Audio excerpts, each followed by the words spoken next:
Hello mga idol, samahan niyo ako't panoorin sa pagtuhog nitong isaw. Masarap tong pulutan, pwede rin namang merienda. Kaya let's go!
At ayan, tapos na.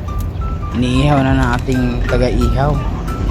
Yung mga malapit dito, punta na lang kayo. Bili na guys, 10-10 lang. Thanks for watching.